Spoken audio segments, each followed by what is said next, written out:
So I'm here with the man, Mike Muir, and he's gonna answer some of the questions of the fans. So, Mike, first question. 13 years since 2003 or so and Saved My Mind. Why did it take so long? Oh, so many reasons. I mean, people look at things, and my dad told me a long time ago before we started the band, he said a lot of times people use music as an escape from life. And the best way to do it is if it's a small part of life, but it helps you live a better life. But a lot of things happened. People had kids. People had family members that passed away. I had back surgeries. A lot of things happened. And so there was a few times when we thought that we'd put out a record, but things happened. And we got a studio, and basically we recorded almost 200 songs. So it got to the point where it was like so much stuff, it was hard to narrow it down and stuff. But, you know, we came to the point that 13 is our lucky number, and it was the right time, and so we got out. Nice.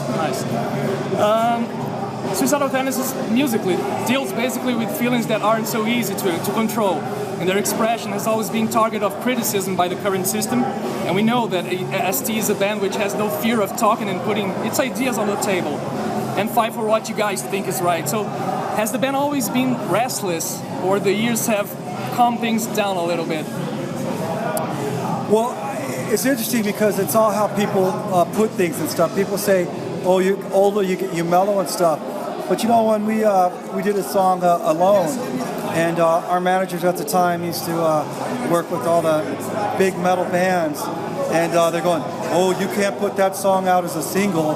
Oh, people, that's not metal, that's not macho, this and that. And I said, what, singing about dinosaurs is macho? I think that it came from where people weren't honest.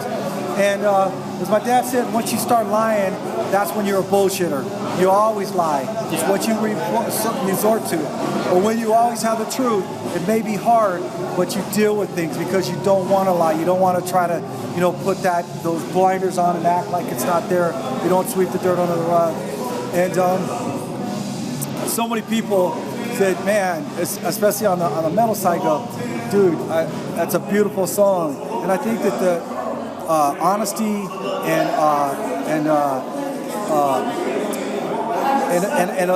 omitting limitations, fears, and things like that, it's a powerful thing because most people don't want to. You're supposed to, you know, get tougher, harder, this and that. But it gets to the point you bury your emotions in so side, they just eat away.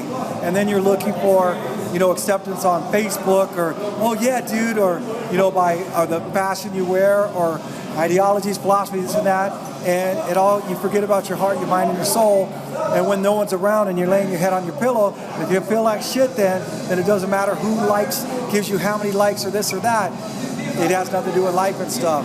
So with Suicidal, we always try to be honest for the sense to let people know that honesty is a good thing, not in the sense of talking shit to somebody, but you have to stand up for yourself. If you don't stand up for yourself, no one else will. And there's a lot of ways to do it.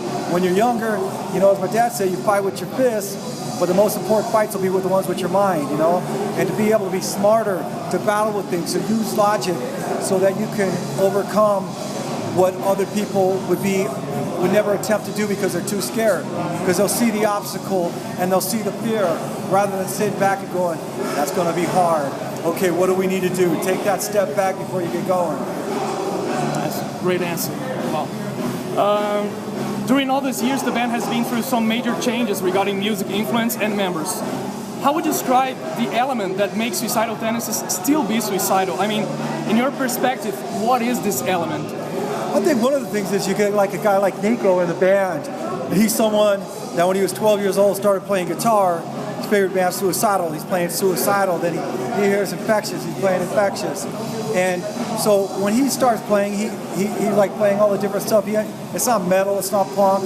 He plays it where I think a lot of bands, before they start, they say, we're a metal band, we're a punk band, we're this band, an alternative band. And so they feel like they put all these rules and restrictions on it, and they're playing music that they want a particular person to like. But they forget you should do music that you like.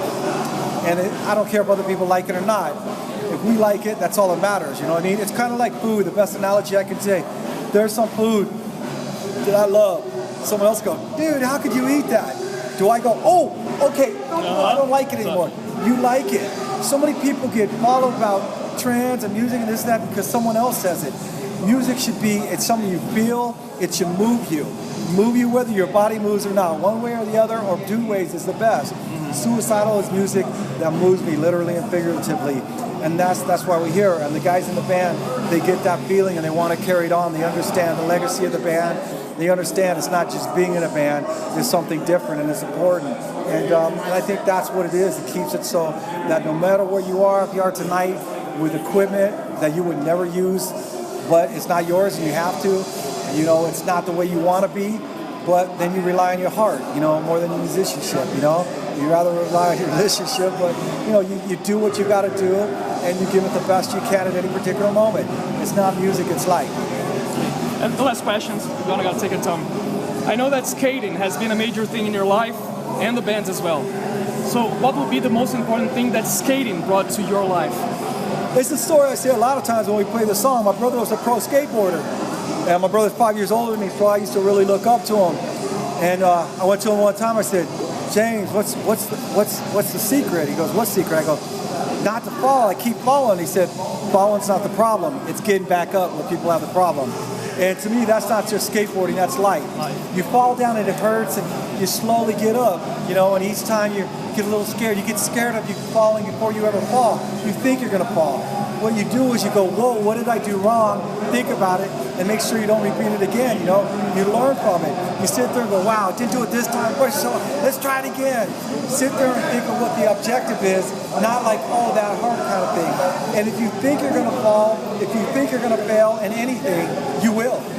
If you go there, it's like my dad said, if you're gonna do something, you're like, okay, let's I'm not gonna do it. But if you get there and you're ready, you're like, yeah, you know what I mean? You're like, whoa, you know, you may not do it, but there's a hell of a lot better chance, you know what I mean? And you got a better shot. So I think a lot of it is psychology and its power. And like I said, you know, with Possess and Skate, when we play a song, we dedicate it to people that skate. More importantly, the people that refuse to skate through life. You know, you sit there and have a purpose and a reason, and don't let anybody else, they don't need to understand. Make sure you understand. You know what you're doing, why you're doing it. There's a damn good reason. Every day, you may not be able to make a big leap or something, but every day you take a little step. You keep getting closer and closer. You learn from your mistakes. You don't repeat them. You know, you get a little bit better. You get a little bit stronger in the mind, and one day, all that stuff's gonna pay off. Yeah.